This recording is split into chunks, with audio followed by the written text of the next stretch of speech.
Bonjour à tous et merci d'écouter ce nouveau PIFcast. Aujourd'hui, nous recevons deux réalisateurs, Raphaël Hernandez et Savitri Joly-Gonfard, que vous connaissez peut-être sous le pseudonyme Seth Ickerman. Bonjour. Bonjour. Bonjour et merci. Autour de cette table pour discuter de votre travail, Fausto. Bonjour et merci. Laurent. Pareil. Cyril. Merci et bonjour. Et Xavier. Idem. Et comme d'habitude à la réalisation, Jérôme.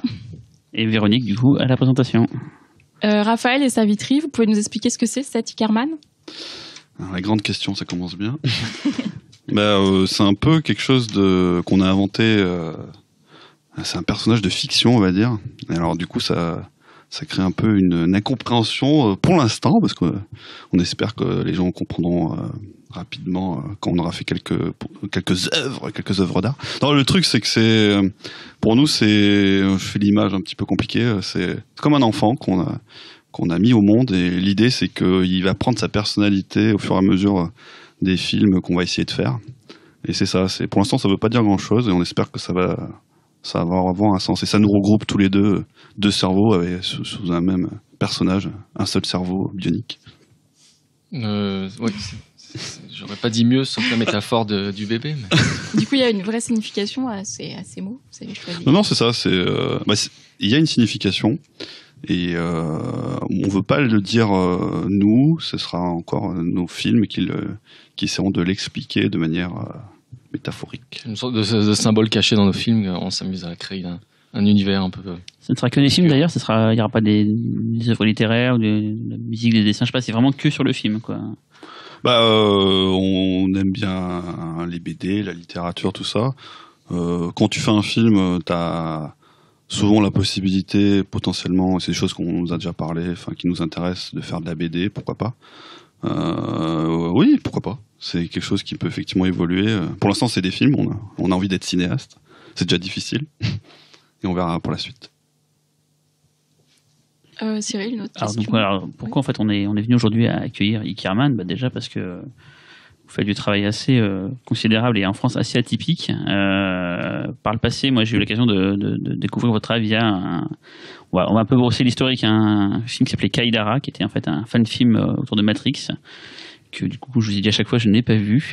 Mais par contre j'ai entendu parler du projet, et surtout j'ai découvert grâce à un making-of assez long, je crois plus de 2 heures, l'histoire du film, et c'est assez vraiment fascinant, cette histoire humaine que vous avez faite, parce qu'à l'époque vous étiez, je crois, perdu dans la montagne en Savoie, si je me trompe pas. Non, on est plus bas. Raphaël. Plus bas. Ouais. C'est en nom les Alpes de Haute-Provence. Je voulais le placer. Et vous étiez donc au milieu de nulle part, et pour schématiser, vous avez fait ça dans une grange. Je schématise à fond, mais genre avec le curé du village qui jouait le Néo, je crois, des choses comme ça. Enfin, c'était vraiment. T'as pas vu le film, mais c'est presque ça. C'est pas schématisé, c'est ça. C'est dans une grange avec le curé du village qui joue le méchant. Voilà.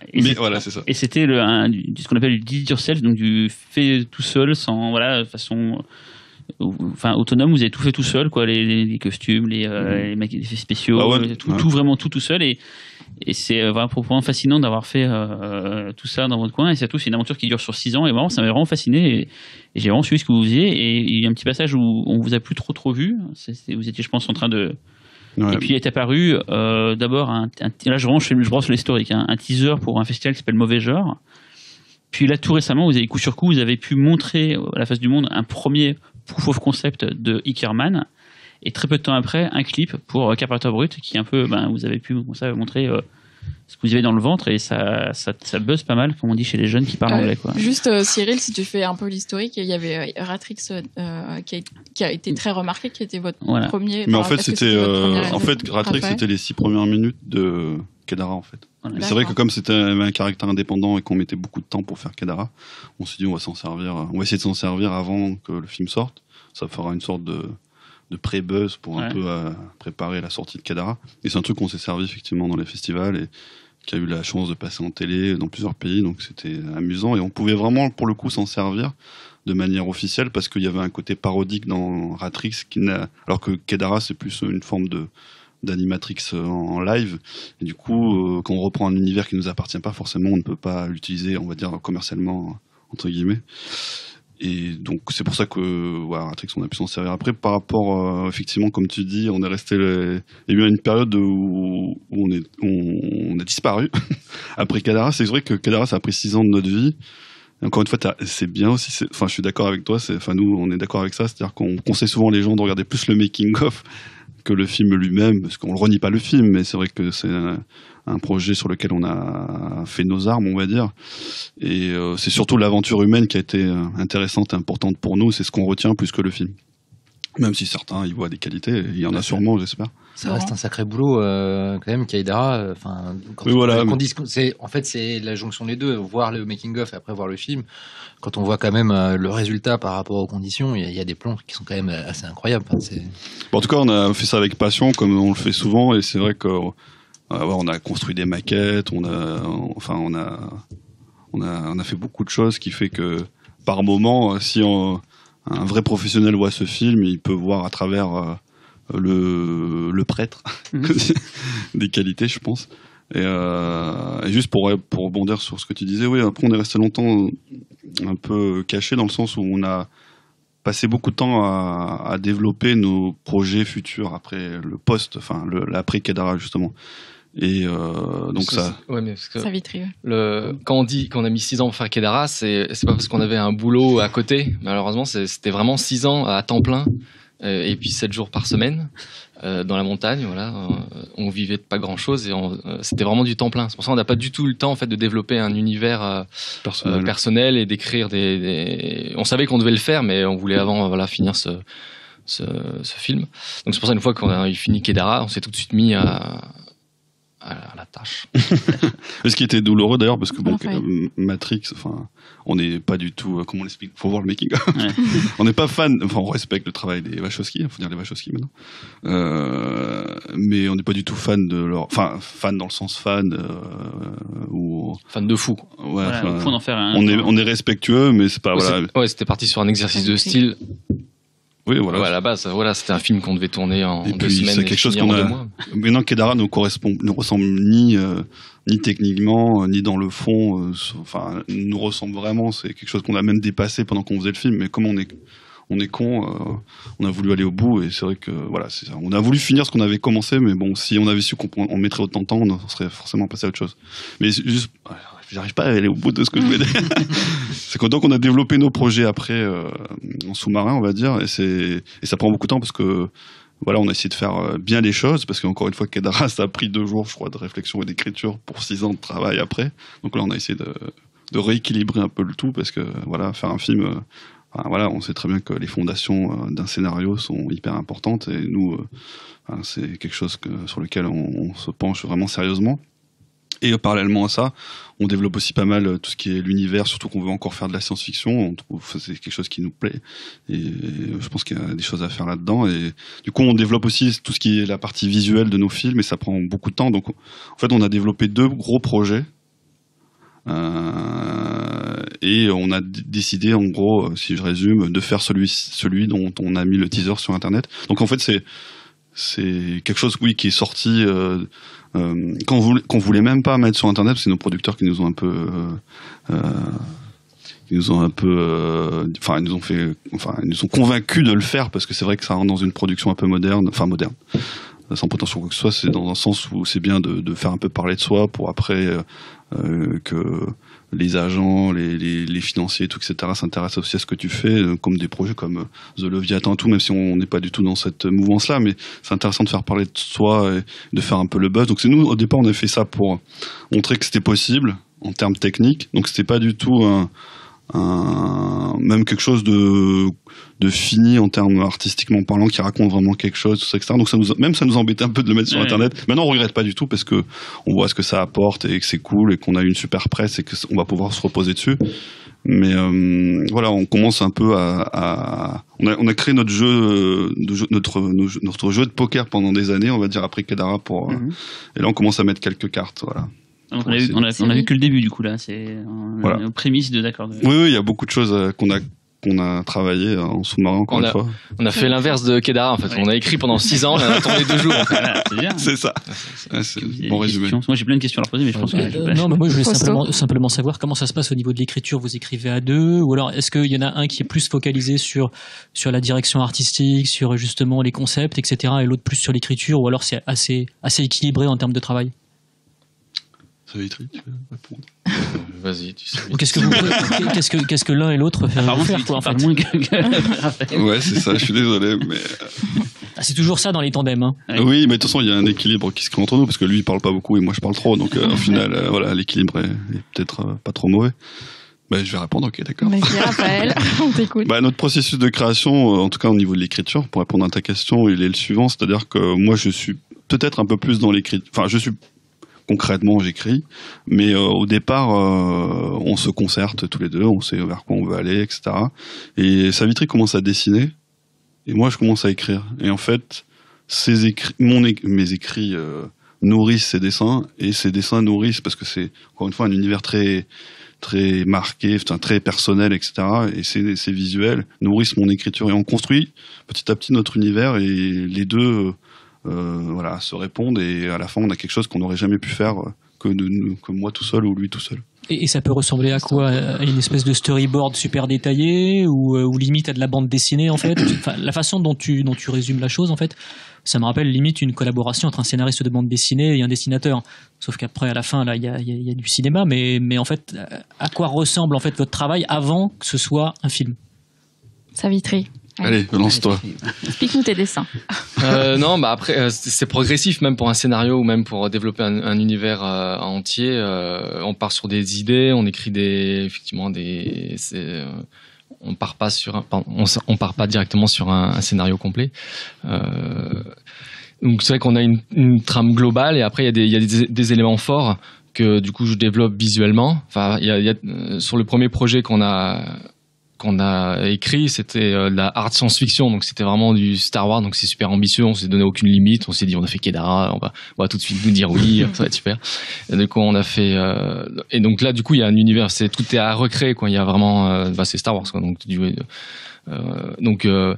c'est très vaste, donc des véhicules, des appartements, des costumes, voilà, dès le début en fait on peut s'amuser à créer tout un tas de choses, ce qu'on fait, et en même temps on écrit, donc en fait les deux se répondent dans le sens où effectivement dès qu'il y a un visuel, c'est tout de suite riche sur l'univers qu'on veut développer, et du coup ça amène vers des idées et tout ça, mais c'est pour ça aussi que souvent les visuels de nos films sont, sans prétention, mais intéressants dans le sens où ils sont nourris par le sens qu'on veut leur donner. Donc forcément, ça crée quelque chose d'original, pas quelque chose que oui, on a vu dans tel film, un truc qu'on a recopié ou quoi. Non, c'est par rapport à ce qu'on a besoin et envie de dire, de développer, que en découle le visuel, et du coup inversement. Voilà.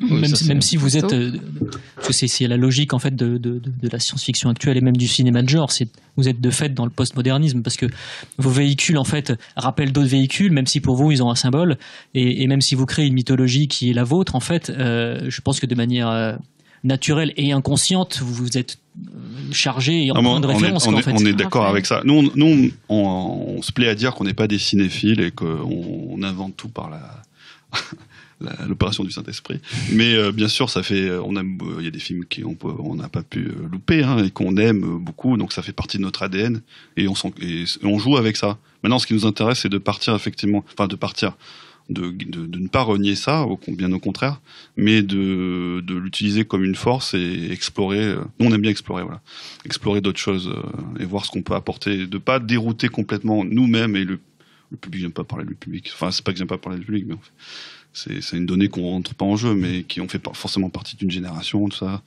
des gens qui se reconnaissent en ce qu'on fait, voilà. Mais oui, ça fait, moi, bien sûr, on adore des films comme Blade Runner, tout ça. C'est sûr que voilà, même le film là qu'on a mis sur internet, on nous a dit voilà, c'est Blade Runner qui rencontre Drive ou Bully, tout ce genre de trucs.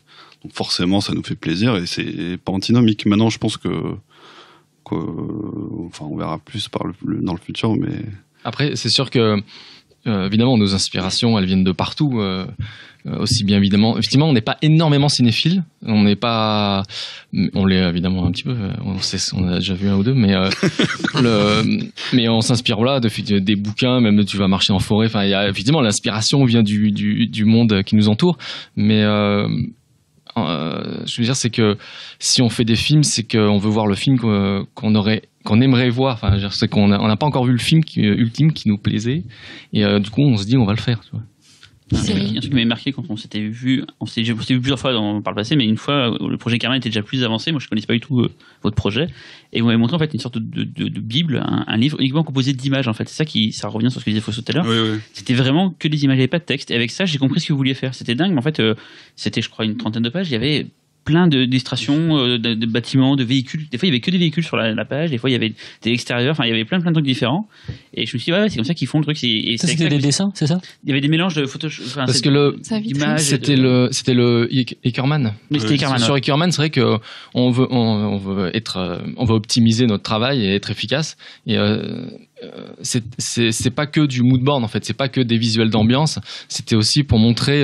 En fait, on veut ça. Limite, ils sont prêts à être intégrés dans les plans pour les véhicules. En fait, la théorie du film en image de synthèse. J'avais vu d'ailleurs un bout de vidéo avec les véhicules qui atterrissaient et tout, je me souviens. T'as vu ça? Oui, c'était les premiers tests. Oui, sur la théorie de notre film, pour Eckermann, c'était on filme la réalité sans se préoccuper des effets spéciaux, et après on agrémente de nos effets spéciaux. C'est Kedar 2, ça a encore galéré pendant 6 ans. Ouais, mais Kedar, on a filmé, on a juste gardé les personnages. D'accord. Donc on a tout détouré et on a vu tout le reste.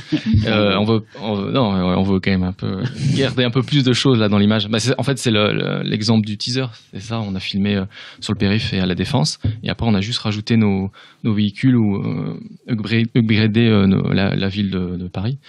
Donc c'est pour montrer. C'est ça la théorie, parce que c'est aussi des images sur des photos où on agrémente nos véhicules 3D. Et pour montrer que c'est pas que du full 3D, comme c'était le cas de l'autre projet où là ça aurait été plus compliqué. D'accord. Le projet dont on parlera peut-être tout à l'heure, parce que là pour le moment il est toujours évoqué ça. Oui, enfin c'est pour.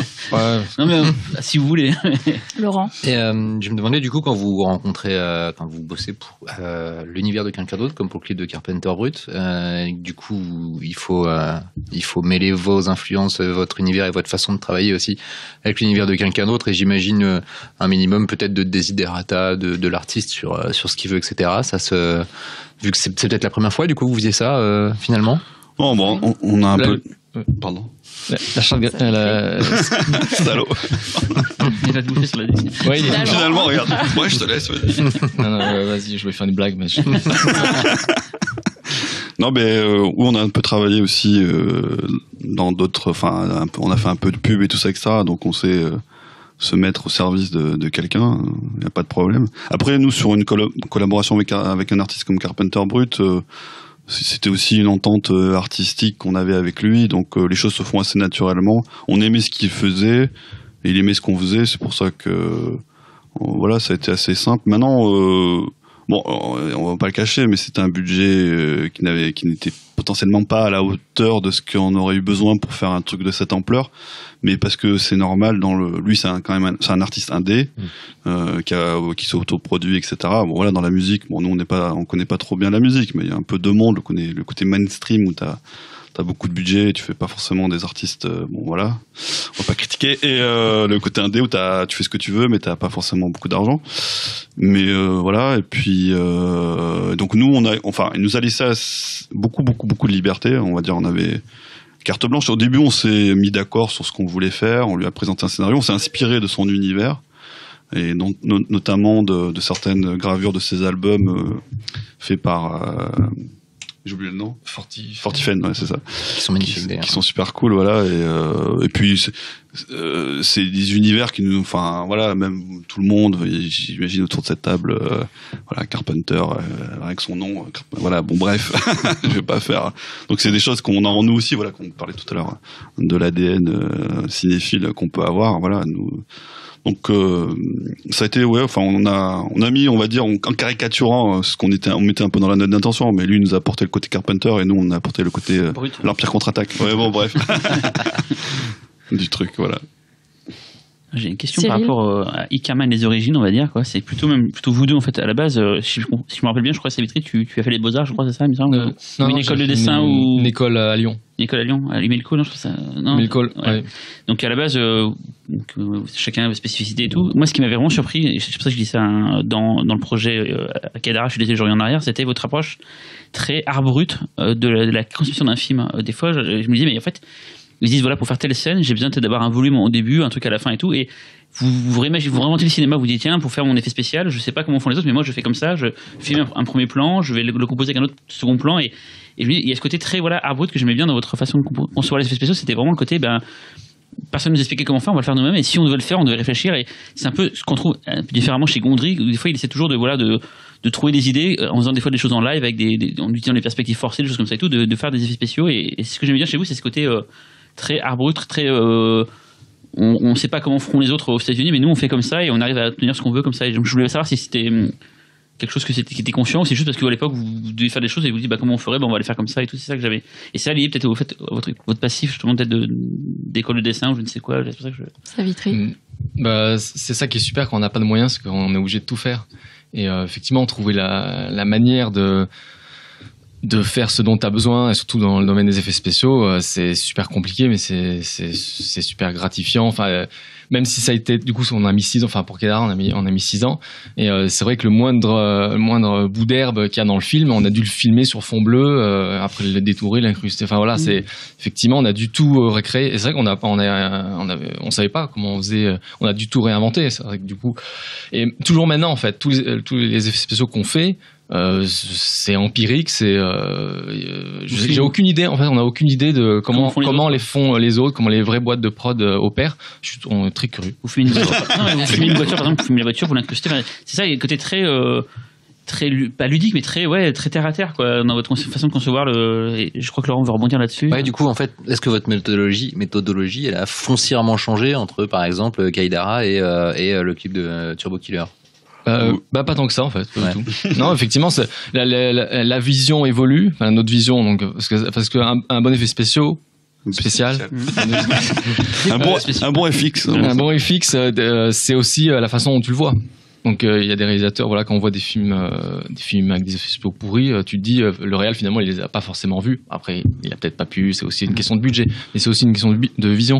Donc je pense que si on nous dit effectivement que chez nous ça marche, c'est qu'on se dit qu'on les voit, enfin on voit d'une certaine manière qui fait que ça fonctionne. Je pense qu'on a une vision entre guillemets de réalisateur sur nos effets spéciaux. On est avant tout on essaie d'avoir une vision artistique avant tout de ce qu'on a besoin, et après c'est la technique qui vient en second temps.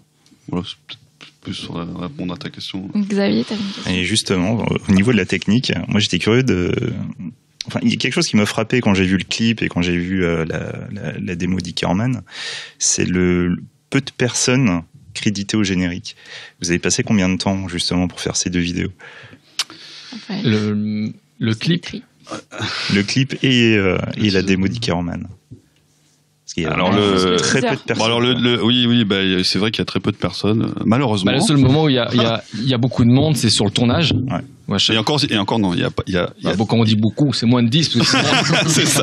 C'est déjà une équipe hyper réduite. Mais on souffre beaucoup sur le tournage parce que souvent c'est des projets qu'on produit nous-mêmes. En tout cas, maintenant on commence à être, on va dire, nos prochains projets, on espère être plus entourés parce que sinon on est trop sur le fil et c'est compliqué et on passe notre vie, on passe beaucoup de temps là où on peut pas mettre de l'argent, après on rééquilibre en passant beaucoup de temps sur les choses, mais des fois ça nous oblige aussi à parce que les trucs que vous voyez vous les trouvez cool, mais on a toujours baissé l'ambition finalement.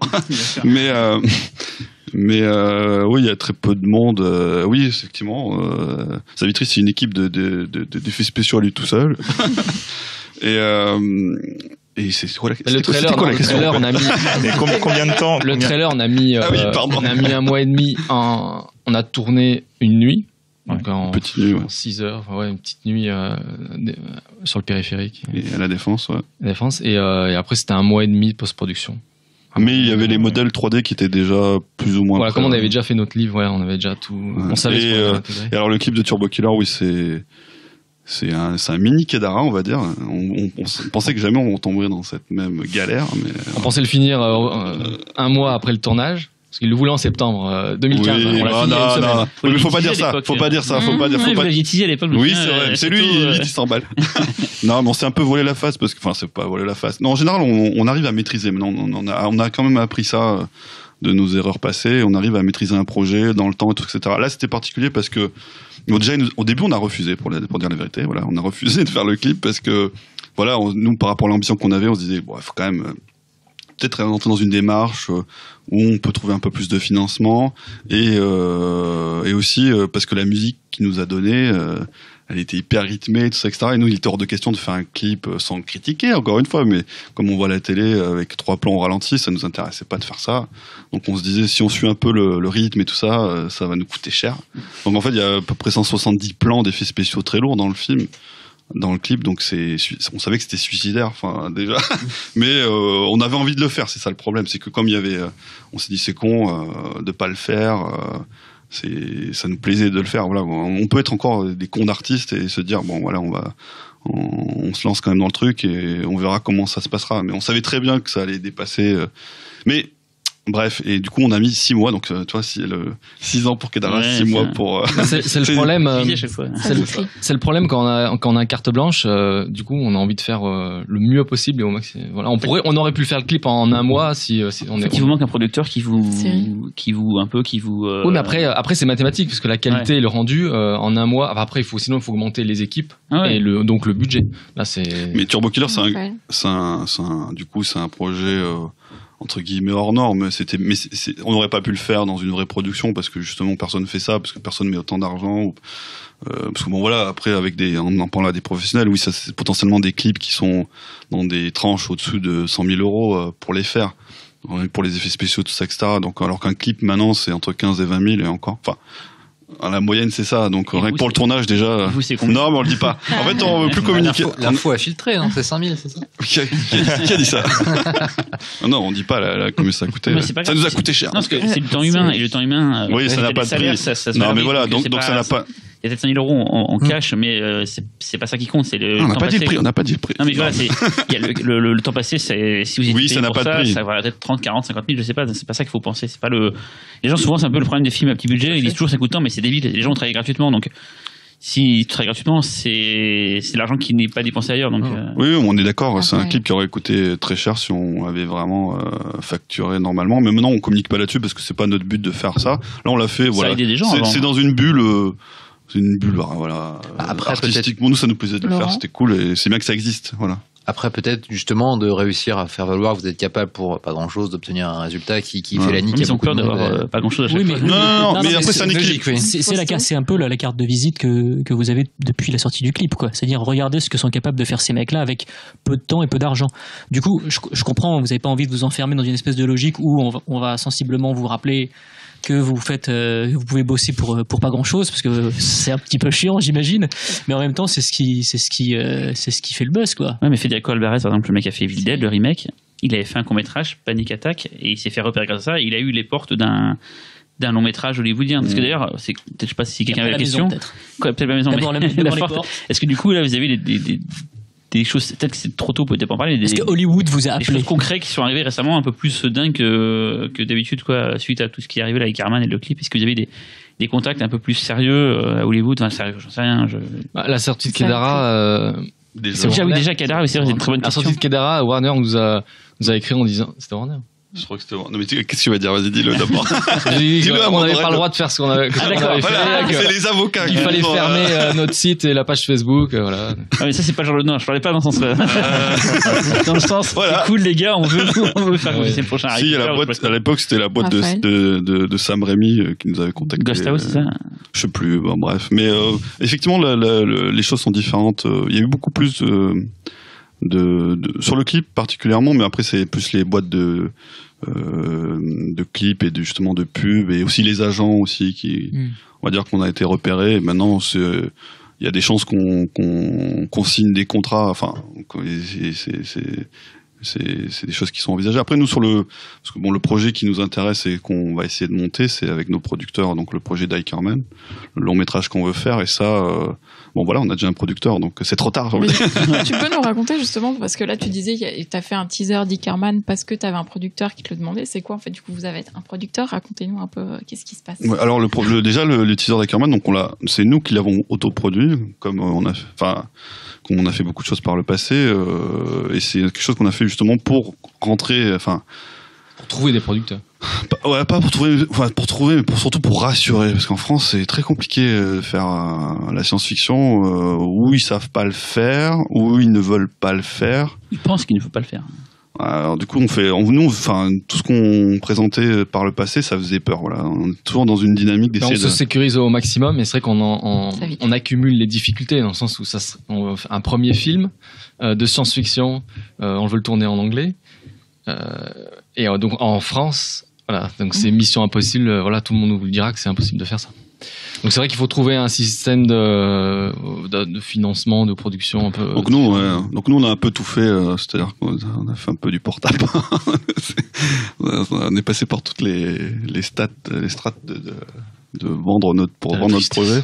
Finalement, au final, tu rencontres les gens que tu connais un peu, enfin, qui sont proches finalement de ton réseau et que tu rencontres pas forcément.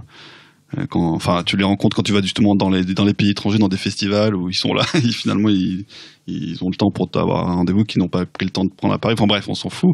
Mais et non, on a trouvé des gens. Nous, c'est ce qu'on ressent un petit peu maintenant, c'est que on est une génération où entre 30 et 40 ans, on va dire, des gens on sent qui sont en résonance un petit peu avec ce qu'on peut faire et nos projets, et à tous les niveaux, que ce soit les techniciens, les producteurs, même les journalistes, etc. On sent qu'il y a, c'est un peu ce que vous disiez, je crois, dans votre podcast sur George Miller, mais c'est je sais plus si ça vaut mais je pars trop loin. Mais et du coup, on a trouvé des gens qui sont de notre génération et qui ont une façon qui envisagent la production de ce film de manière, je dirais pas moderne, mais qui essayent d'entreprendre des voies qui ne sont pas forcément les plus classiques, et avec qui on s'est tout de suite entendu. C'est que nous, on a une connerie dans la réalisation et tout ça. Eux, on sent qu'ils ont une façon de voir les choses en termes de production qui nous a tout de suite séduit. Donc nos producteurs sur lesquels on a signé ce projet, c'est Alexis Perrin, qui est un ancien de chez Buff, et Frédéric Fior, qui ne vient pas du tout de la production de cinéma, mais on va dire qui est plus un financier, donc c'est important dans les films d'avoir un peu d'argent, mais qui est aussi, ce qui est cool, c'est ce que je disais tout à l'heure à Cyril, mais qui a justement un peu les yeux qui brillent et qui est un passionné, et ça c'est rare finalement quand tu vas voir les boîtes de prod et qui sont un peu blasées, donc c'est peut-être mieux parfois de travailler avec des gens qui aiment ce que tu fais et qui s'intéressent artistiquement à ton projet. Et donc on a décidé de faire de tenter l'aventure avec eux, parce que ça nous paraissait cohérent, et qu'il y avait c'est difficile de faire un film comme ça en France, mais peut-être en faisant les choses un peu différentes, on va peut-être y arriver, en tout cas on espère. Laurent. Et financièrement, vous en êtes à quel stade pour le projet Alors, on est vraiment au début, c'est-à-dire qu'un film, c'est un long cheminement qui passe tu signes l'option, après tu cherches un casting, après tu annonces le film officiellement dans des festivals comme Cannes, etc. Donc nous, il y a tout un planning sur l'année, et même si c'est un peu optimiste, mais nos producteurs ont annoncé, on espère potentiellement un tournage premier semestre 2017. Mais là on en est au début, parce que on vient en fait, on finit de peaufiner le scénario. Nous, comme on veut le faire en anglais, il y a un scénariste anglais qu'on caste aussi actuellement, qui va faire un polish et qui va nous traduire ça de manière adaptée. Et ça nous intéresse aussi, c'est ce qu'on avait. On a déjà travaillé comme ça, mais c'est-à-dire que nous, on n'est pas on aime bien Kedara déjà, mais bon, ça c'était pas terrible. Enfin, c'était des choses à retirer là-dessus. Mais on aime bien le filtre d'entendre ce qu'on écrit en anglais. Ça nous permet d'avoir un recul. Et nous, on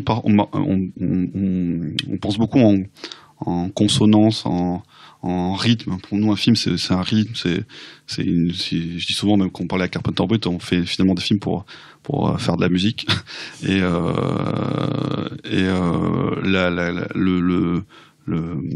la consonance anglaise, américaine, est super intéressante pour justement travailler le rythme et influencer même le scénario une fois qu'il sera écrit dans cette langue. Pour rebondir sur la question de Laurent, en fait, mais je développe trop. Non, mais du coup là, je reviens sur le côté business. Ce serait budgété à combien un film pareil? Parce que je crois que pour le moment, on ne sait pas plus. Vous n'avez pas encore décrit le film vraiment, mais je pense qu'il y a beaucoup d'effets spéciaux. Ça se passe sûrement dans le futur. Il y a sûrement ce serait budgété à combien? Ce serait à plusieurs millions? Ce serait. Je crois qu'on peut pas dire ça. Faut pas le dire. Hein. Je sais pas. Non, dans ce cas, inviter nos producteurs. Ils vous diront aussi. Après, nous, ce qu'on peut dire pour rigoler, c'est que au départ, quand on n'avait pas les producteurs, on avait budgétisé, on n'est pas les producteurs, mais bon, on connaît des gens, etc. Et on s'était amusé. Pour d'ailleurs un festival qui s'appelle le Festival de Frontières, qui est un festival de coproduction internationale. On avait eu la chance d'être invité, même si notre film n'avait pas de producteur, mais notre projet avait interpellé. À Bruxelles l'année dernière, c'est ça? Exactement. Et du coup, on a pu pitcher le film et tout ça, etc. Donc c'était cool. Mais moi, il demandait justement un budget, voilà. Un vrai budget, vraiment. Et donc on a dû s'y pencher. Et du coup, on a présenté alors je le dis, ça, là, je peux le dire parce que ça sera plus celui-là. Mais le budget que nous on avait annoncé dans la théorie de ce que, je sais plus si on l'a dit. 1 milliard d'euros. Voilà, c'est ça. Mais non, mais en faisant, enfin, sans se comparer, sans prétention que ça, mais en créant notre propre ILM maison avec des infographistes. Qu'on aurait engagé une équipe de rêve qu'on aurait créée nous-mêmes sans passer par des vraies boîtes d'effets spéciaux, etc. On avait envisagé la post-production sur 1 an, ce qui était sur un film de cette ampleur, de cette ambition crédible. Et, allez, et on était arrivé à un budget à peu près dans les 3 millions. Voilà. C'est pas beaucoup, oui. Et c'est ce qui est ridicule par rapport à l'ambition du film. Maintenant, je suis déçu, sera plus cher. Vous avez démonté tellement la sauce en fait, et je me suis dit ça va être. Mais non, justement, vous devriez pas être déçu. Le but c'était de faire un film de science-fiction low cost. Ah ouais. Donc voilà, c'était ça le truc. Mais par contre, il y a un exemple que vous donnez. Mais c'est beaucoup plus que Kedara qui a coûté 1000. Bon, oui, voilà. Ouais, mais 6 ans de vie humaine. Tu as combien t'estimes la vie humaine? Mais par rapport à la ILM, en fait, il y a un exemple que vous devez prendre qui est beaucoup plus concret, beaucoup plus présent, beaucoup plus récent. C'est Weta Digital. En fait, c'est Vidoc. Non, Peter Jackson, il a pareil, il s'est fait la main via Universal avec Fantôme contre Fantôme, même avec Créature Céleste. Il a acheté des machines, il a mis des gars dessus, il a monté peu à peu Weta, mais de façon petite. Et il a préféré construire dans son univers, dans son coin, sa propre compagnie plutôt que d'aller embaucher des autres. En fait, il s'est dit il vaut mieux garder la compétence pour nous, quitte plus tard à outsourcer, à vendre à d'autres gens la compétence, mais il vaut mieux des fois créer. C'est aussi ce que fait un petit niveau aussi Besson en France avec la Film Factory, enfin sa boîte pour le production sonore, avec ce qu'il a fait avec récemment le studio du cinéma. Enfin voilà, c'est pas con en fait de se dire que tu recrées en local quelque chose que tu maîtrises et après tu peux à la rigueur quand ça marche bien le revendre à d'autres gens, pas forcément la boîte mais les compétences quoi. Mais justement, en France, il y a énormément de talent. On est vachement fort en fait là-dedans justement. On est parmi les meilleurs. Hein. Bah, c'est pour ça. Donc en fait, il y a beaucoup de boîtes qui sont très bonnes. Donc ça serait dans un sens dommage. Et en plus, du coup, on collabore avec quelqu'un de chez Buff et tout. Donc enfin, un ex de chez Buff. Voilà, donc on pouvait pas trouver mieux dans un sens. Donc on lui fait vraiment confiance pour trouver des artistes. Vous allez débaucher tout le monde. C'est ça. Donc chez Illumination, chez McGuff. Oui, parce que donc, dans un sens, ça sert pas. C'est toujours séduisant. Tu te dis on va garder notre indépendance, mais en même temps, il y a des boîtes qui vont faire. On veut pas réinventer le monde des effets spéciaux. Enfin, il faut des tours qu'on recrée. C'est pas notre but à nous. Mais en même temps, Luc Besson, il va tout faire ses effets spéciaux ailleurs. Hein. Il va pas les faire en France parce qu'il dit qu'on n'est pas compétent là-dedans. Mais par contre, il a quand même créé des structures en France à l'époque pour faire certaines choses et tout. Mais du coup, vous disiez que vous saviez pas comment faisiez les professionnels. Du coup, maintenant vous en connaissez. Ça a changé vos méthodes de travail ou pas? Pas du tout, parce qu'on sait toujours pas comment. Non, je vais toujours pas poser la question comment font les professionnels, non. Parce que les professionnels, parce que, il y a plusieurs, il y a ce qu'on appelle le pipe, il y a toute une chaîne. Ouais, et en fait, certains font un premier. Pour l'instant, il caricature un peu. Non, parce que pour l'instant, on fait encore tout nous-mêmes. On n'a encore rien délégué. Tout ce qu'on fait, c'est encore en interne. Dans les vrais, il y a les mecs qui font les textures, les mecs, enfin, il y a plein de trucs différents. Chacun sur la partie des tâches. Et voilà, vous faites tout ça. Et du coup, sur le projet de long métrage, vous voulez complètement vous affranchir de ça, juste faire la supervision des effets spéciaux et faire la réalisation, quoi. Bah, sinon, ça va prendre 6 ans. Oui, mais c'est pas. Non, mais après nous, par contre, ce qu'on veut garder, c'est toute la direction artistique et tout ça. Voilà, on est amené à rencontrer des gens quand même qui sont sûrement très bons et tout, etc. Mais bon, pour l'instant, on est ouvert un peu à tout. C'est notre truc aussi. Ce serait notre premier film, donc on ferme la porte à rien du tout. On est toujours ouvert à la discussion et tout ça, etc. Et on aime, nous, justement, on croit on pense qu'un film, c'est la réunion de plusieurs énergies et de talents. Et si on trouve des gens qui sont aussi talentueux, voire plus talentueux que nous, pourquoi pas, voilà, c'est à la fin, les plus grands films, voilà, ça s'est fait parce que t'avais le meilleur personne qui faisait la musique, la meilleure personne qui faisait ça, enfin bref. Et nous, on est ouvert au talent, j'ai envie de dire. Ça pourra que être meilleur. Nous, on fait des effets spéciaux parce que personne les fait à notre place. Donc c'est pas. Par contre, s'ils les font mal, ça va gueuler. Mais ils les font. Vous êtes bons à ça, en fait. Ils les font pas mal. En tout cas, nous, ça tombe bien, mais on aura une exigence par rapport à ça. Comme tu disais tout à l'heure, effectivement, il y a une personne ou même plusieurs par poste. Du coup, ça permet quand même de encore plus pousser les effets spéciaux. Donc nous, effectivement, on trouve que ce qu'on fait c'est sympa, mais c'est pas on aimerait pousser. On aimerait pousser. On a conscience de nos limites et les meilleures boîtes de France, les meilleures boîtes des États-Unis, Weta, tout ça, ils font des trucs. Voilà, c'est parfait. Parce qu'il y a toujours des... Après, un bon effet spécial, oui, c'est aussi, encore une fois, comme disait Savitri tout à l'heure, une vision de metteur en scène, je pense, et de choix aussi. C'est-à-dire que tu vas dire, ce plan-là, on va le faire tout en FX, on va mettre un personnage humain en 3D ou pas. Voilà, nous par exemple, il est hors de question parce que faut vraiment nous prouver le contraire qu'un personnage vivant et réaliste en 3D. Même dans le dernier Star Wars 7 par exemple, la direction artistique est cool. Bon, bref, on va pas. Mais ils ont quand même, on sait pas pourquoi, ils ont des moments, ils ont mis des personnages full 3D. Bon, on a fait un Keanu Reeves en 3D quand même. Ouais, c'est vrai, mais c'était pas. C'est pour le trailer de Mauvais Genre. Donc c'est une actrice qui est filmée et quand elle s'envole et que c'est de dos. Dans les making-of, on voit qu'elle est entièrement synthèse là, du coup, par exemple. Parce que là, on est plus dans un côté graphique et onirique, donc on essaie. Non, mais si la vérité, non, c'était parce que on aurait pu la filmer. On l'aurait filmé, mais oui. On l'a filmé d'ailleurs, mais c'était trop long, parce qu'il fallait détourer les. Enfin, c'était trop long. C'est une galère, ça. En fait, on a filmé juste les jambes, et après juste le haut. Il fallait recomposer. Les gens qui détourent, il faudrait faire un biopic.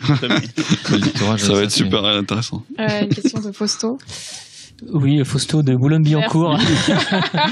Non, moi j'avais une question justement hors machine, parce que c'est vrai que depuis tout à l'heure on parle beaucoup de direction artistique, d'effets spéciaux, etc. Mais un truc comme, je dis un truc, c'est pas beau comme mot, mais la direction d'acteur, c'est quelque chose qui vous intéresse, c'est une chose à laquelle vous êtes sensible. Est-ce que vous avez peur de vous y frotter? Parce que c'est vrai que c'est, pour le coup, si j'ai bien compris, vous abordez vraiment en fait vos histoires avec naïveté. Je dis ça sans c'est pas du tout péjoratif en fait.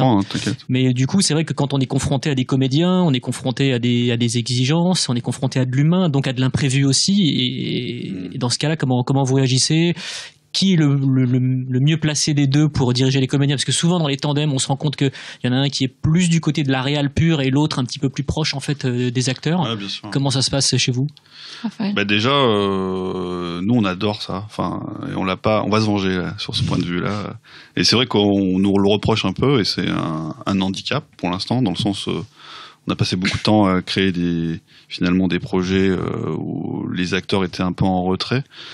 Et maintenant tous nos projets, le projet d'Ackerman à la base, c'est vraiment, on a travaillé déjà parce qu'on pense acteur, on pense nous d'abord personnage, et maintenant on pense qui va être le meilleur acteur pour pouvoir camper les personnages qu'on a créés. Donc c'est vraiment les piliers qu'on met vraiment avant tout. Et c'est pareil, c'est des choses que nous après Kedara justement on a beaucoup souffert de ça, parce que justement faire jouer le prêtre, qui était très bon d'ailleurs, c'est sûrement le meilleur rôle, le meilleur acteur du film, parce que les prêtres sont peut-être, bon, bref. Mais c'était quelqu'un il y a plusieurs niveaux d'acteurs, enfin c'est des gens, lui qui dans la vie était déjà quelqu'un de très charismatique, et il a juste fallu le mettre à l'aise dans le film pour qu'il soit cool. Mais nous, voilà, tous nos prochains projets, on va rééquilibrer ça. Mais c'est un peu le problème. Effectivement, on pense qu'on est des graphistes. Enfin, c'est vrai que parce que avec tout ce qu'on a fait, on se dit, putain, c'est des infographistes de fous. Ce qui est le cas. de merde. Non, mais en fait, on est effectivement des réalisateurs avant tout. Enfin, évidemment, on aime faire les expressions, on aime la science-fiction, on aime l'image et tout ça. Mais c'est vrai que pour nous maintenant, dans un sens, ça c'est acquis, on a assez travaillé. On sait que maintenant, on sait s'amuser sans difficulté sur ce terrain-là.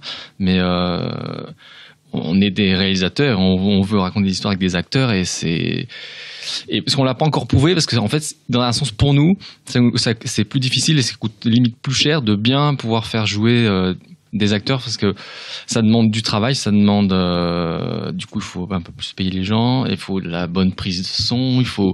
On peut pas faire les effets spéciaux des acteurs, même si on l'a fait un peu dans Kedara, on a effet spécialisé les acteurs, parce que des fois ils étaient pas. Ça demande finalement. On a remplacé des têtes et tout ça, etc. Voilà, plus de temps. Voilà, plus de temps. Pour nous, faire correctement travailler avec des acteurs que des effets spéciaux. Mais c'est vrai que c'est ce qui nous intéresse, ça nous intéresse vraiment. Et nous, on n'a pas du tout peur. Au contraire, On attend que ça, quoi. C'est genre de bien travailler avec les... Mais là, on a un projet secret, mais on verra. Ouais, un projet secret. Mais du coup, votre cast, en fait, parce que là, donc le projet, enfin, votre prochain projet est censé tourner en langue anglaise, c'est ça? Oui. Donc, du coup, ce sera un cast anglo-saxon, je suppose? Il y a une subtilité. Mais oui. C'est que des Français post-synchronisés en. Non, c'est pas ça. Non, mais on peut le dire, mais enfin, on peut dire. En tout cas, le cast, c'est un casse-tête, je vais dire. Pas mal. Casse-tête international, quoi. Cyril Despontin te l'envie, celle-là. C'est pas ça, mais quand tu rentres dans un domaine où ton projet commence à coûter un certain prix, il y a des données qui rentrent en jeu.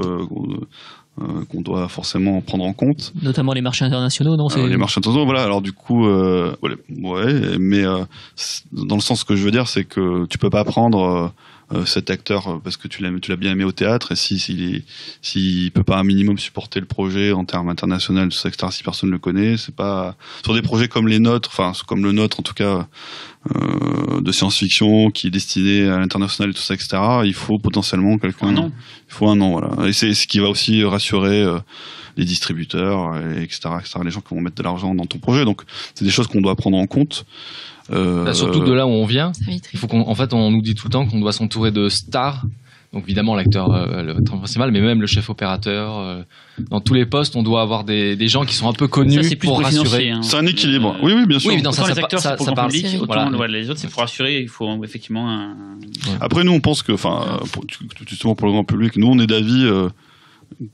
Sans prétention, je veux dire, la phrase que je veux dire, elle va sembler prétentieuse. Non, mais notre univers est assez fort, je pense. Mais c'est le propre de tous les films de science-fiction, pour qu'on n'ait pas besoin, justement, je trouve, de grandes stars. Tu vois, dans des films comme, encore une fois, Star Wars, je trouve, à l'époque, c'était pas des gens super connus, mais c'était l'univers qui était tellement fort que. Qui suffisait, quoi. Voilà. Mais après, nous, il y a pas de problème, mais il y a des acteurs qu'on adore, qui sont connus, et si on peut les avoir, pourquoi pas. Moi, j'ai une question, ça fait 45 minutes qu'on parle de Dick Herman et tout, mais en fait, on n'a même pas pitché l'histoire du film, on sait même pas de quoi ça parle. En fait, on parle d'un concept depuis tout à l'heure, mais est-ce que vous pouvez, sur ce secret, au moins nous dire qu'est-ce qu'on a vu une bande-annonce, enfin un proof of concept, c'est pas une bande-annonce, mais du coup, c'est quoi Dick Herman à part des véhicules qui se poursuivent dans la ville? Ça, c'était pour les producteurs, je t'ai dit. Ouais, mais du coup, est-ce que vous pouvez en parler un petit peu, ou vous pouvez pas encore parler? Bien sûr, si, on peut. Non, c'est pas des choses qu'on cache. Alors le pitch, les réalisateurs n'aiment pas faire les pitchs de leur projet. Le début de l'histoire, je sais pas. Non, moi je vais le faire. Ça va être long là. Préparez-vous. Je vais tenter le coup. Non, mais déjà le contexte, on est dans un monde plus d'anticipation que on va dire, de pure science-fiction, dans le sens où on est dans 2050, donc c'est un univers, un monde qui pourrait être le nôtre, mais un peu changé, on va dire. Et dans le monde qu'on décrit, dans un état de virtualisation, c'est-à-dire plus avancé qu'aujourd'hui, c'est-à-dire tout ce qu'on connaît déjà à notre époque. Les téléphones portables, les casques, l'année prochaine, la réalité virtuelle qui va potentiellement rentrer dans nos foyers de manière plus grande qu'aujourd'hui. Bref, c'est des choses qui sont beaucoup plus évoluées. Donc déjà, cette magnifique séance de radio, on n'aurait pas eu besoin potentiellement de l'avoir. On aurait fallu qu'on ait des bons micros, mais chez nous, j'aurais eu l'impression que t'étais à côté de moi. Oui. Alors on aurait pu rester tranquillement chez nous pour faire ça. Bon, pour la radio, le Oculus Rift, ça sert à rien. Ouais, c'est pas faux. Et alors. Mais justement, il n'y aura plus de radio, les gars, faut arrêter.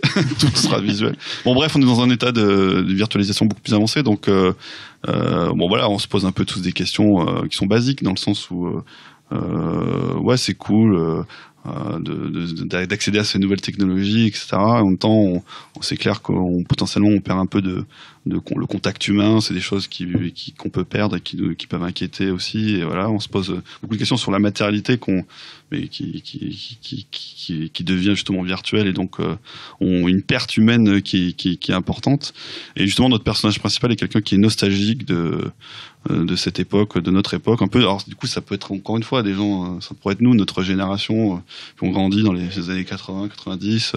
Alors du coup, là, le concept qu'il faut comprendre, et c'est entre guillemets l'originalité, enfin le vrai concept du film, c'est que notre personnage, lui, faut comprendre ça, il retrouve cette réalité, cette matérialité dans les films des années 80, 90. Enfin, non, on situe pas d'ailleurs. C'est en tout cas les films quand ils étaient faits en pellicule, où justement il y avait une forme de matérialité, de réalité. Ils retrouvent justement dans ces films-là cette authenticité qu'on a perdue, que son époque a perdue. Du coup, il va adorer des gens comme Steve McQueen, Belmondo, ou des acteurs qui étaient vraiment au-delà de l'acteur, qui faisaient même leur propre cascade, etc. Chuck Norris, ouais, c'est pas faux. J'ai pas dit dans la note d'intention ça. Mais du coup, il va un peu comme un Don Quichotte du futur. J'aime bien cette analogie parce que il y a un peu ce concept-là de passage d'une époque à une autre déjà dans le bouquin de Cervantes. Mais c'est un personnage qui, du coup, va se comporter un peu comme les héros qu'il admire.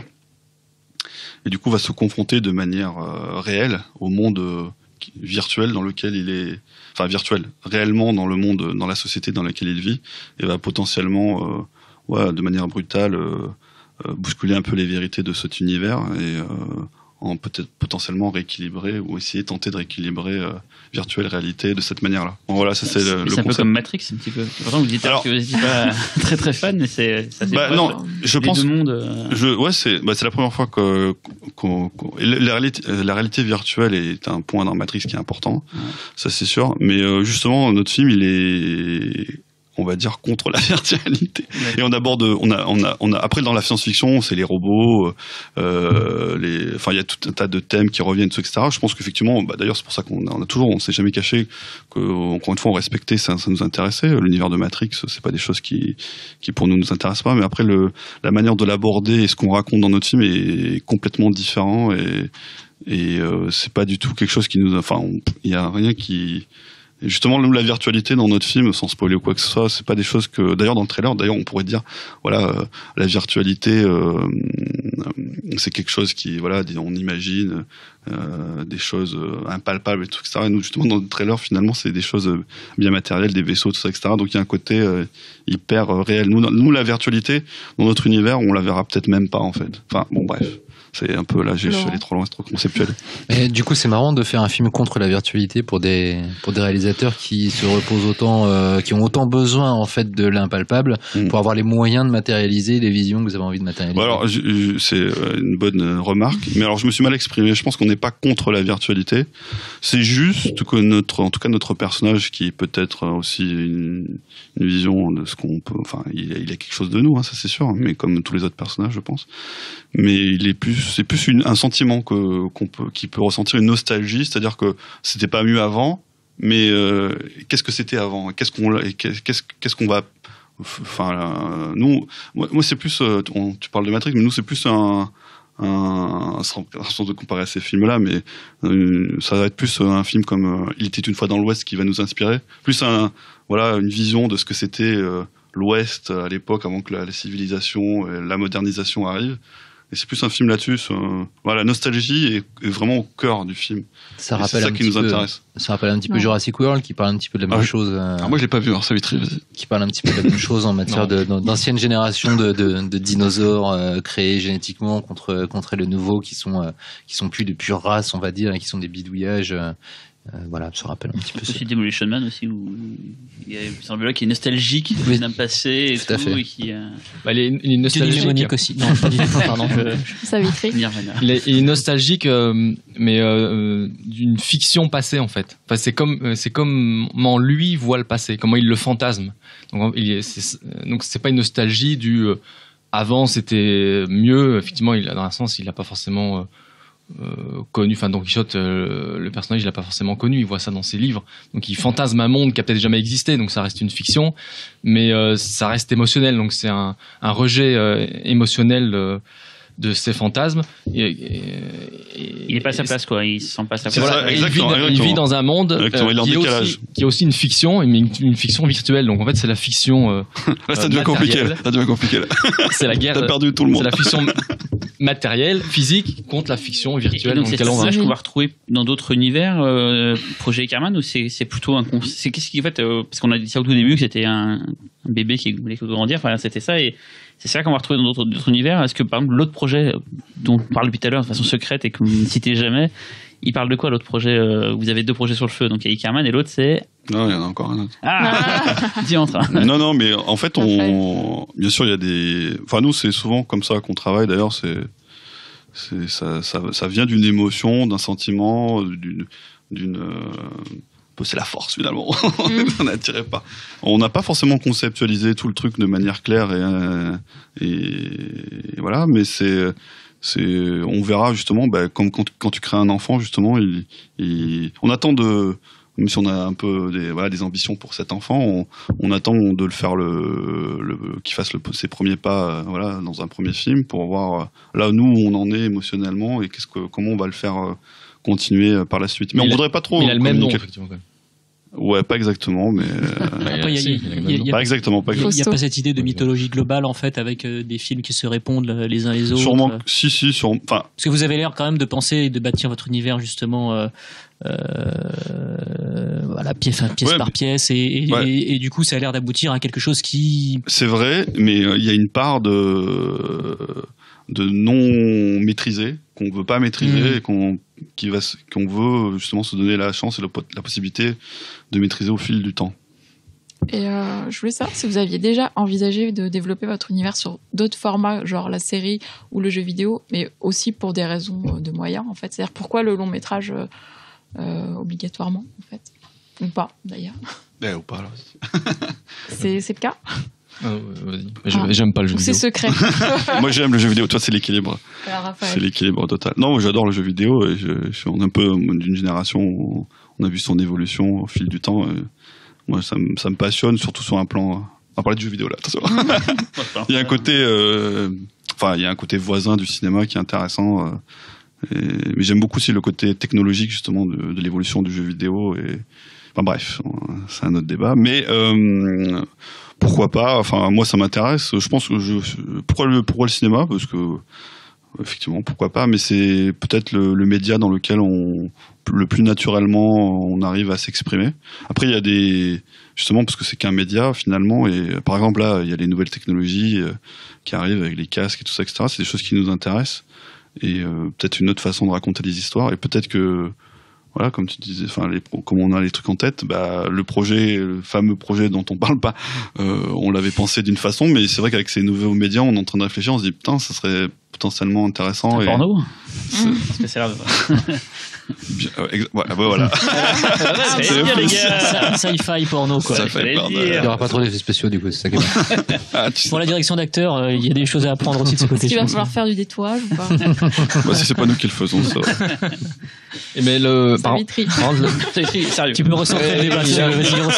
Le jeu vidéo, c'est une narration différente. Ça n'a aucun rapport avec donc on peut pas.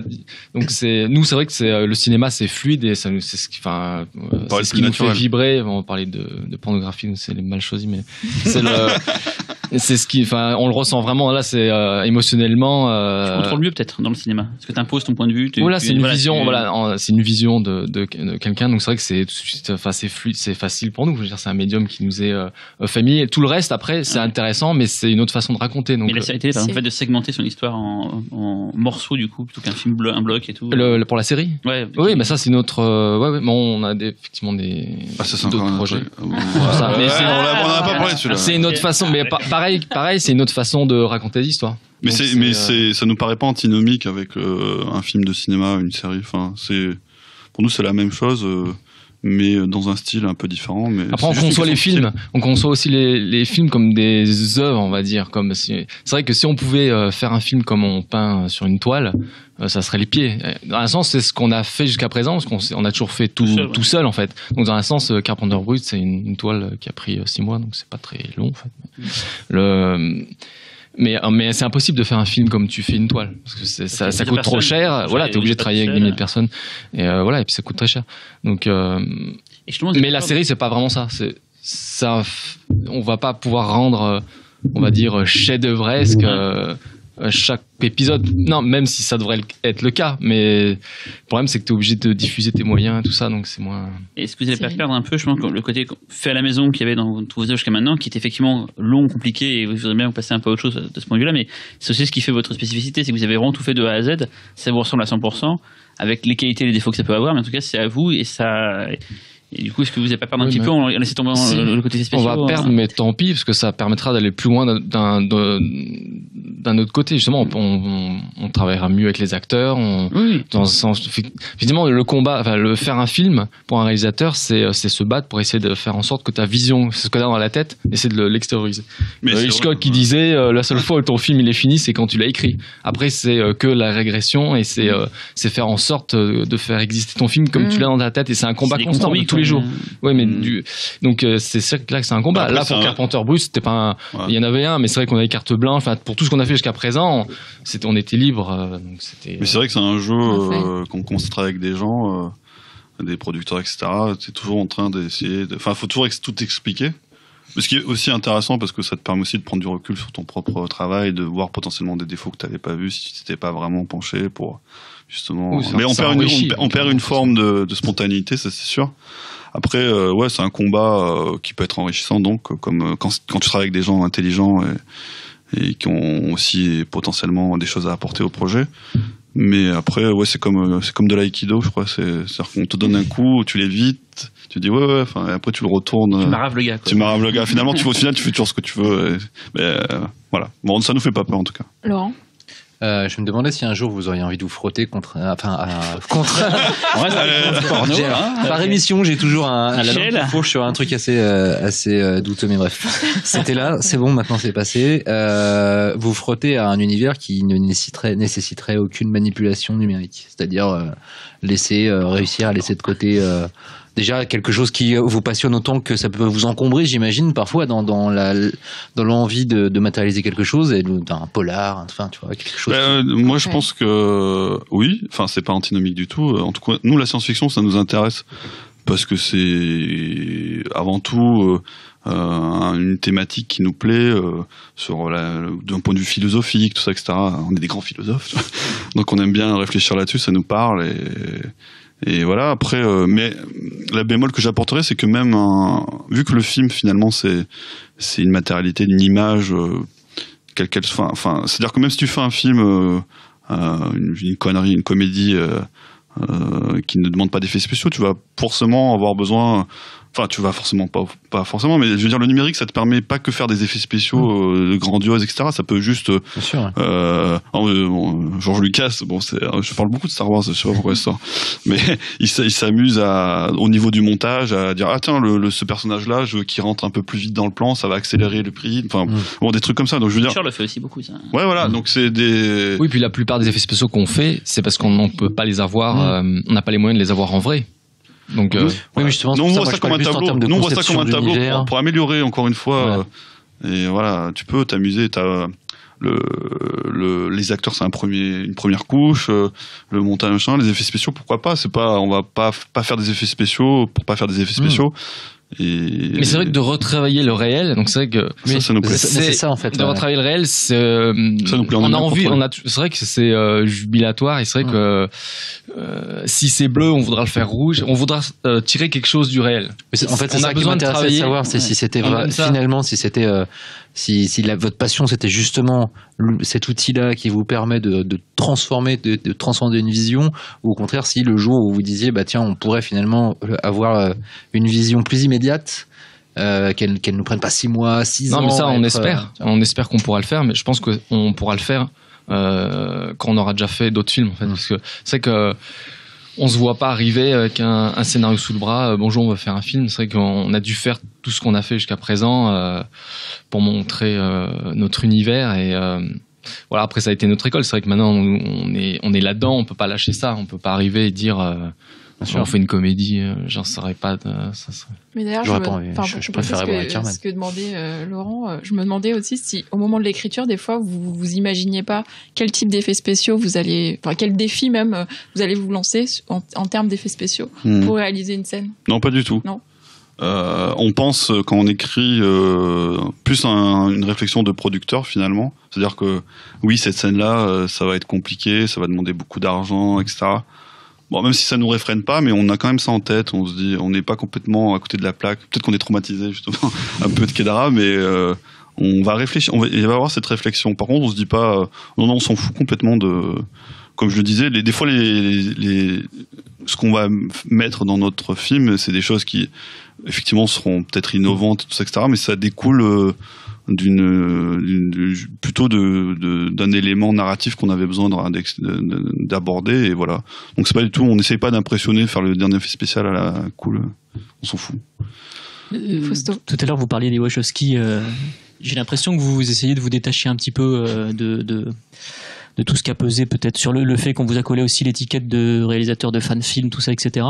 Mais quand je vois Hikerman, ou quand je vois aussi le clip pour Captain Brut, je vois aussi un petit peu du Cloud Atlas, je vois du Speed Racer, tout ça, etc. Donc je vois aussi du Wachowski post-Matrix.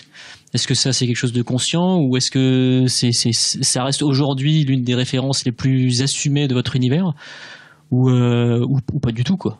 En fait, c'est quelque chose qui. Je pense que c'est plus par rapport à ce que tu disais. Enfin, je sais plus qui disait ça tout à l'heure, mais ou moi peut-être.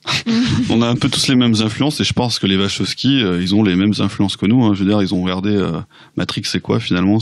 Ils ont.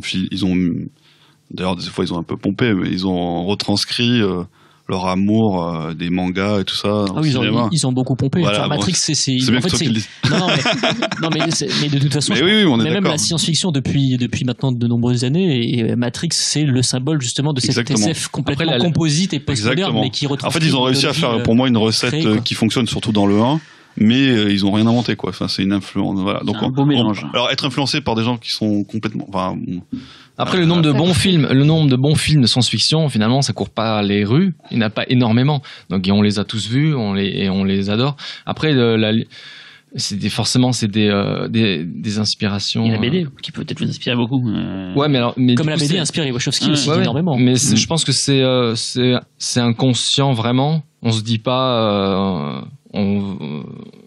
Effectivement, depuis Kedara, même si Kedara on essaie de s'approprier l'univers, essayer de faire notre film, il fallait respecter juste les codes, mais même si on les a pas totalement respectés, on nous l'a beaucoup reproché d'ailleurs, parce que dès que tu es un peu insolent vis-à-vis d'un univers, les gens qui l'aiment te permettent pas de sortir un peu des traces, mais juste mais Speed Racer, juste pour ça me fait penser à ça, parce que Speed Racer pas du tout, mais nous c'était pole position, tu vois, donc et les Américains ils ont pas forcément cette référence qui est un dessin animé donc franco-japonais, et à chaque fois je dis ça dans les interviews quoi, voilà, exactement. Les pole position, ça pompait déjà Speed Racer le ah oui, bon, c'est bon, alors je suis battu là.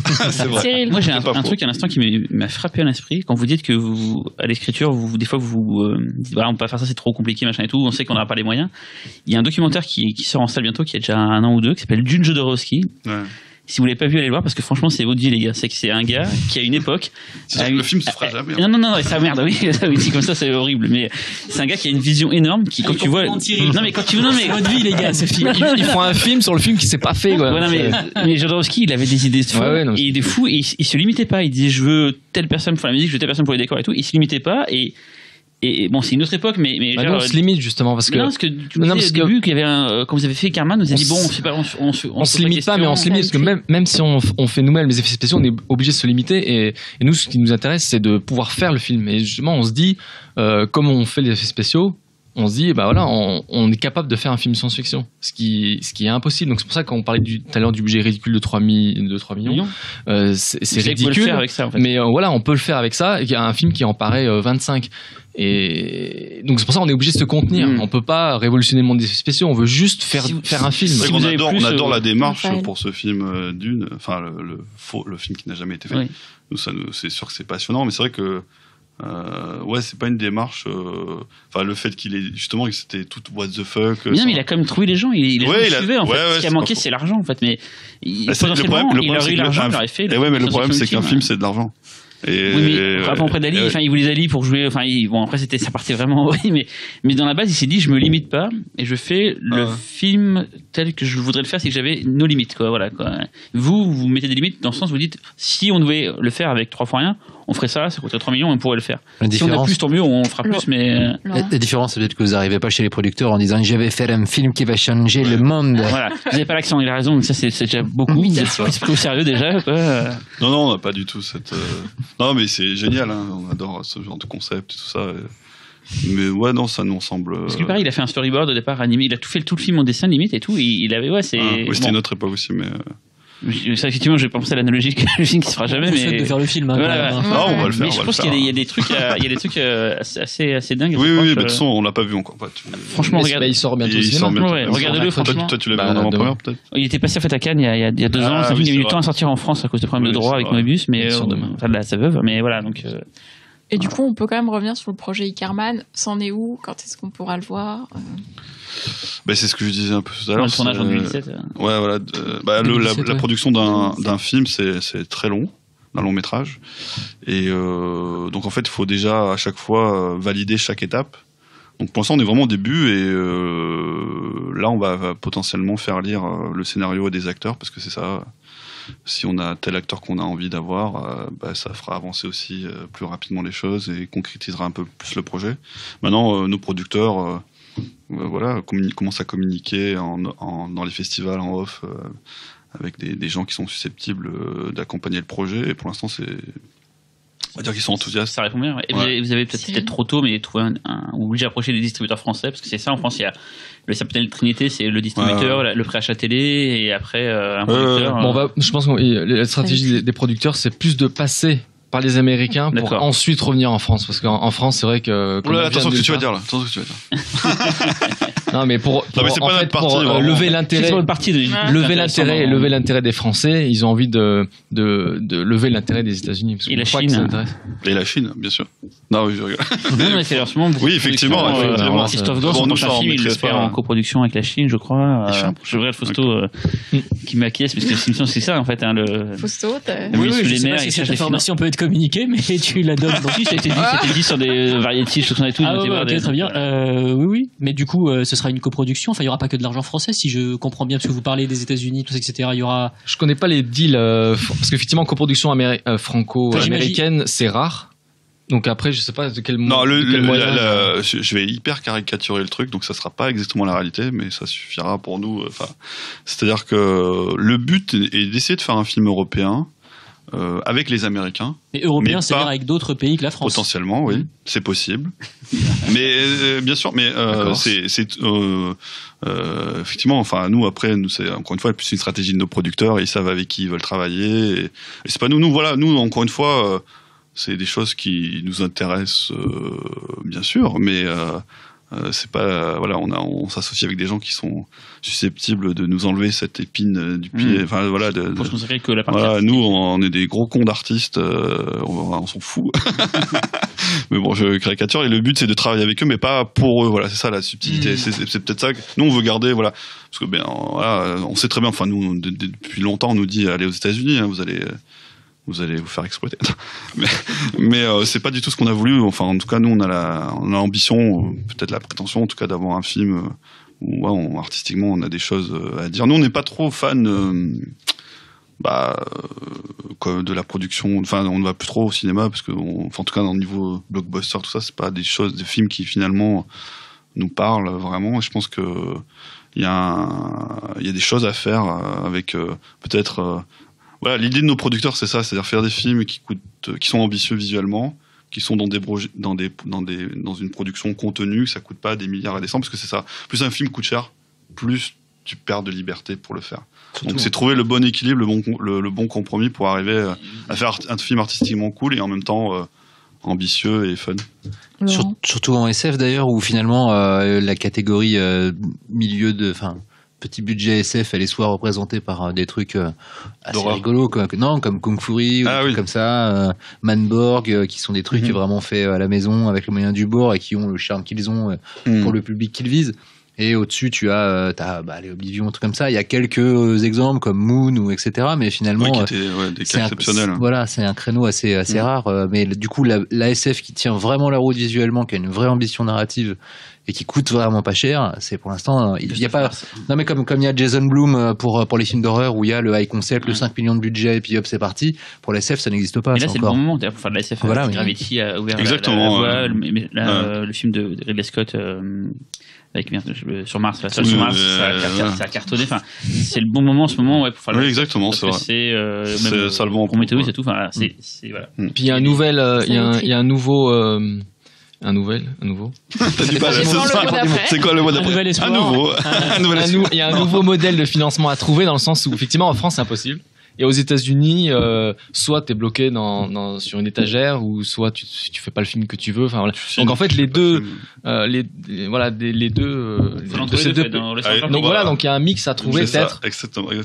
Une coproduction, voilà, il faut les tourner dans la mer. Mais avec 3 fois rien, ils font un film. Mais nous, la voie qu'on entreprend, même nos producteurs, c'est.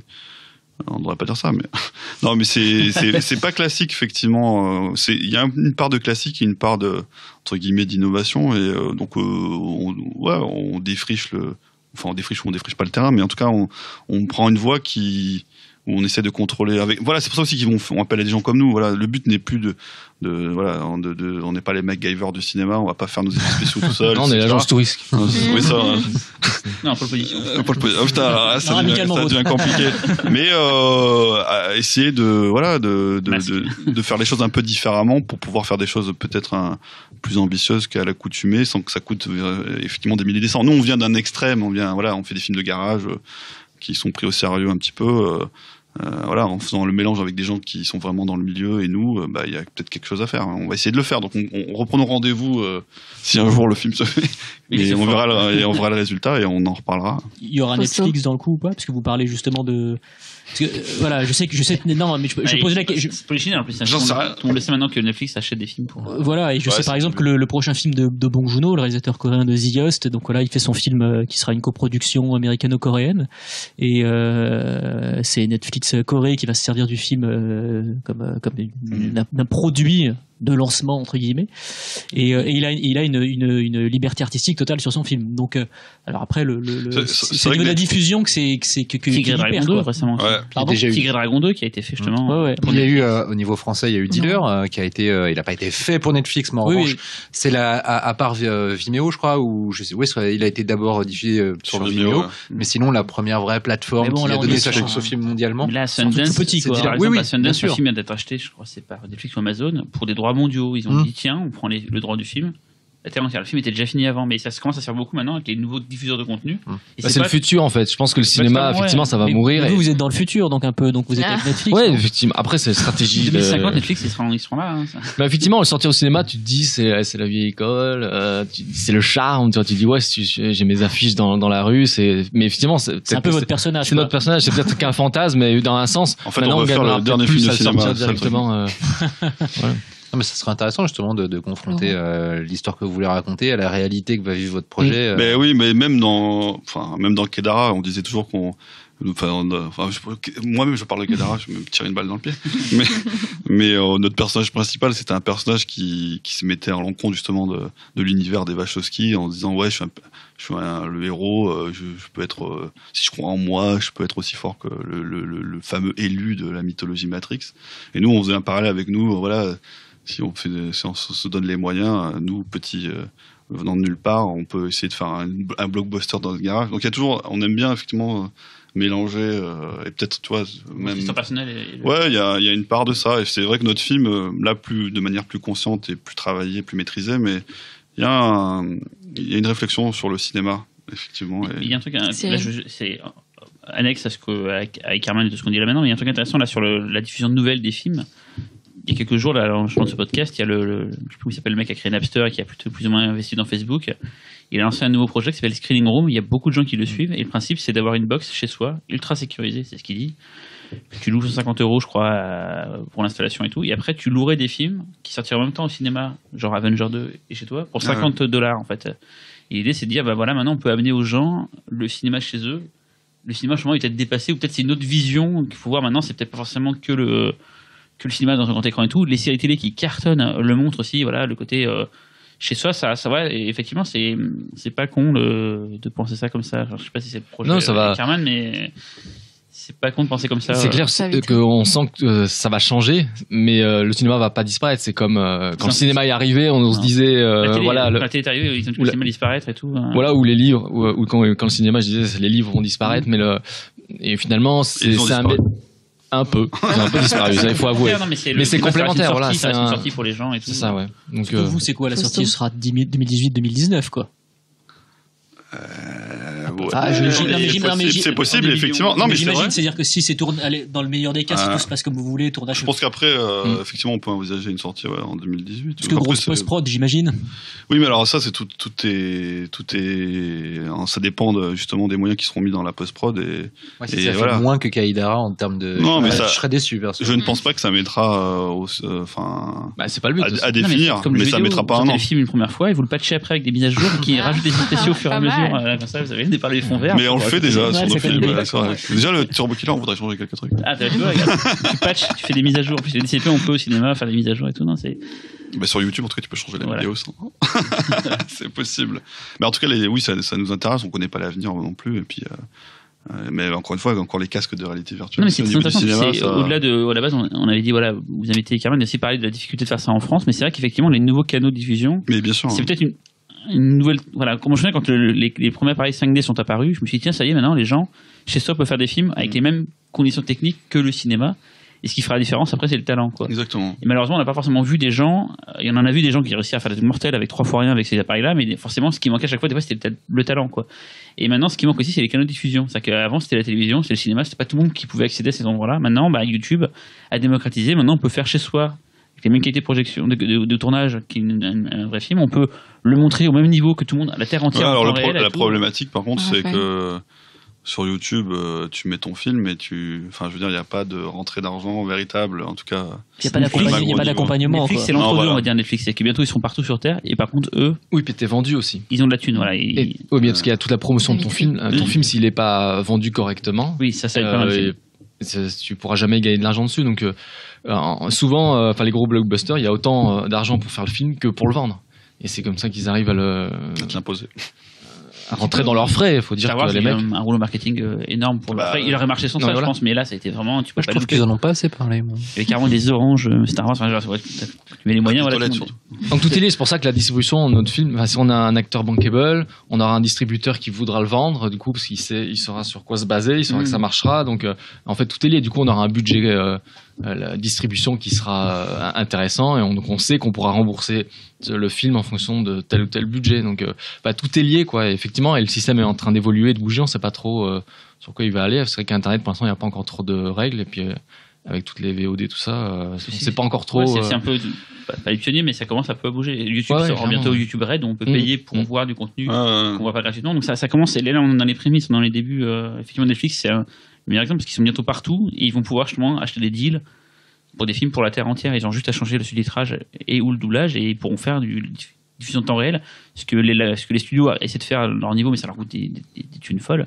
Ils pourront en une seconde ouvrir les vannes et balancer le film à tout le monde en même temps, quoi. Ils vont nous faire réussir à plus télécharger. Ça, j'attends de le voir, mais il faudrait que ça soit plus sécurisé. Au final, c'est effectivement pour 2 €, 3 €. Oui. T'as un film en bonne qualité dans toutes les langues, avec tous les sous-titres, les machins et tout ça. Tu te dis à quoi bon. Mais je pense que effectivement, on sort un peu on sort de la bulle du gratuit. Oui, mais c'est intéressant. T'as raison, je pense. Ça se rééquilibre quelque part.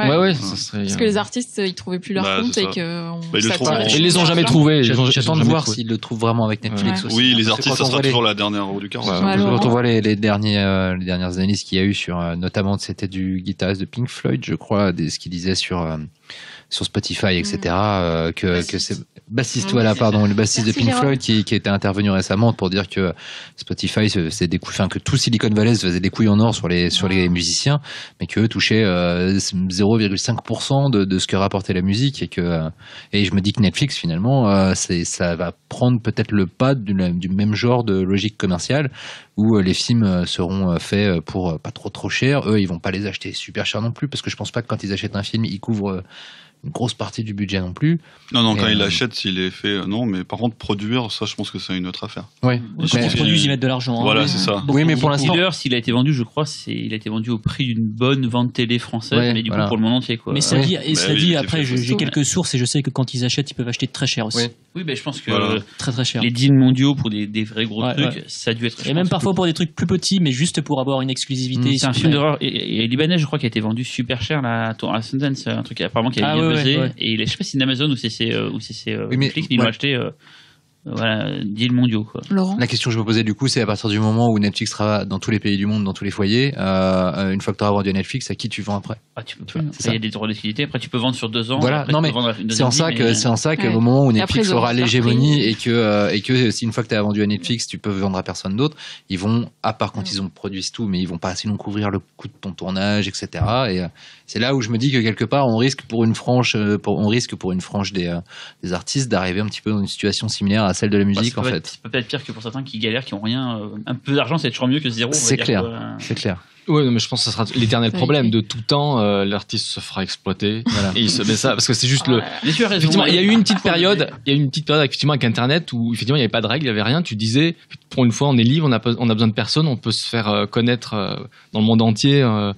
Et effectivement on y a cru, mais ils ont vite rebriqué les rênes. Mais ils ont quand même pris. C'est que Kaïdara, vous avez reçu un message de Warner. Non, on leur a dit allez vous faire foutre. On a des punks. C'est toujours pareil, d'accord, tu gagnes pas d'argent, ils s'en foutent. Ils ont pris au sérieux. Nous, on n'a jamais voulu gagner d'argent. Il y a un fan film Star Trek qui est en train de se faire et je sais que les détenteurs des droits les empêchent de le faire. Ah ouais.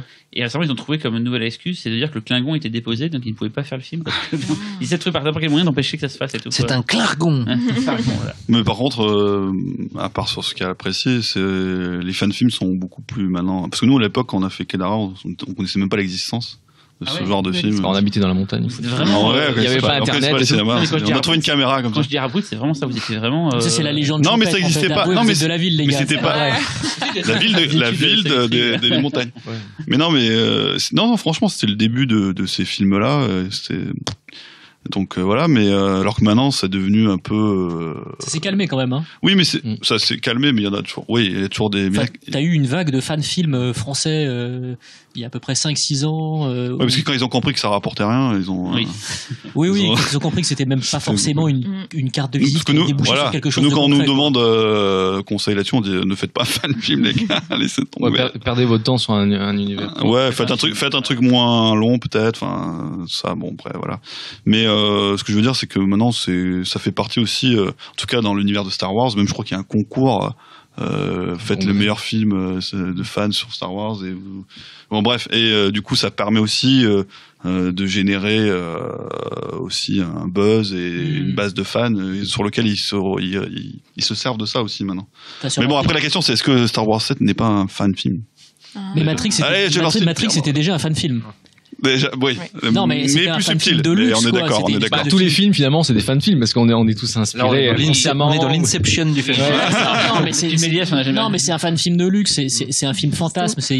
Voilà, c'est effectivement, ils avaient la possibilité à un moment de leur carrière et de mettre tout ce qu'ils avaient envie de mettre et ils l'ont fait. Et ce qui est drôle, c'est que finalement, quand je vous écoute, peut-être que, alors je sais pas, mais peut-être que votre carrière, je suis encore un parallèle avec Wachowski, je suis chiant, mais en fait, va être à l'envers de celle des Wachowski, qui ont commencé avec Bound, qui était donc un petit film de comédienne, et qui ont terminé avec qui n'ont pas terminé, ils continuent, j'espère qu'ils vont continuer à faire du cinéma, sur des fresques SF totalement gigantesques. Ouais. Peut-être que vous, finalement, je sais pas, dans 5-6 ans, vous allez faire un film qui se passera dans une pièce unique avec 2 comédiennes, quoi. Il faudra voir ce qui est en synthèse dans le décor, s'il y a pas parce qu'on n'aura plus le budget, ça.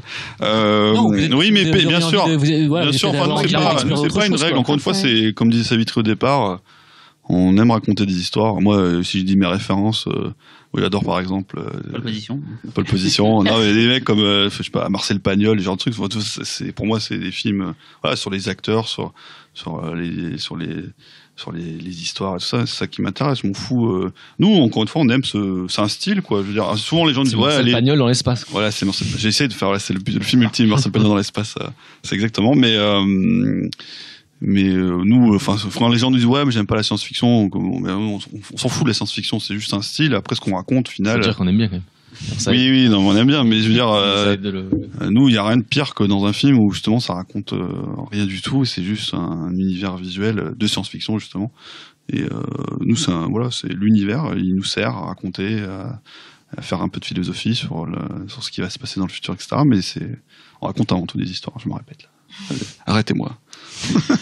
Vous avez encore des questions ou on peut t'arrêter là. On va regarder nos agendas et on va se donner rendez-vous en 2018. Marcel, je suis ton père, quoi. C'est ça, hein. Vous y attendez pas, ouais, c'est ça. Marcel, je suis ton père. Le château de ma mère dans l'espace. On arrête tout, là. Alors, Philippe Cobert, c'est envisageable dans vos... pourquoi pas, c'est ça. En Daniel Auteuil. Non, mais Philippe Cobert, en plus, il aime tous les genres de cinéma, il le dit lui-même, hein, donc... Ouais. Non, mais dans le futur. Daniel Auteuil, il a pas fait du bien, je trouve. Oh là là, qu'est-ce qu'on dit, qu'est-ce qu'on raconte? On coupera. Stop. Non, on va modéliser Rému en 3D.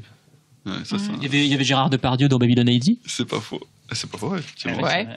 Ouais, je suis pas sûr que ce soit la meilleure référence. Non, mais bon. Et Lambert Wilson dans Matrix. Mais voilà, les films de Claude Berry, et dans Dante Zero. Toi, c'est des films qui nous plaisent, voilà.